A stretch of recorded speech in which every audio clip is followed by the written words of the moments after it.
15 वर्षांचा एक मुलगा आणि समोर असते रॉयल चॅलेंजर्स बंगळुरू सारखी जायंट्स टीम. तरीही ना भीती ना प्रेशर, फक्त अटॅक.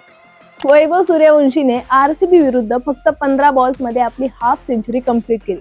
आणि ही फक्त त्याची पहिलीच कमाल नव्हती, तर याआधी सुद्धा चेन्नई सुपर किंग्स विरुद्ध त्याने 15 बॉल्स मध्येच हाफ सेंचुरी कंप्लीट केली होती. पण खरी गोष्ट स्कोअर बोर्डवर नाही, तर या सामन्यानंतर लिहिली गेली. आता राजस्थान रॉयल्स समोर होतं 209 धावांचं टार्गेट. त्यातच वैभवने फक्त 16 बॉल्स मध्ये 78 धावांची सेन्सेशनल इनिंग खेळली. त्याने मैदानावर एक असं तुफान आणलं की आरसीबीचा पराभव जवळजवळ निश्चितच झाला होता. आणि शेवटी ने आरसीबीवर 6 विकेट्सने विजय मिळवला.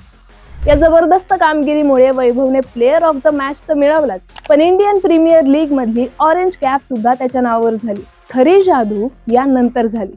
सामना संपल्यानंतर स्वतःचा संघ हरलेला असताना सुद्धा विराट कोहली वैभवकडे गेला. त्याने त्याची कॅप घेतली आणि त्यावर लिहिलं, डिअर वैभव, वेल डन. हा क्षण फक्त एका खेळाडूचा सन्मान नव्हता, तर हा होता खऱ्या स्पोर्ट्समनशिपचा मास्टर क्लास.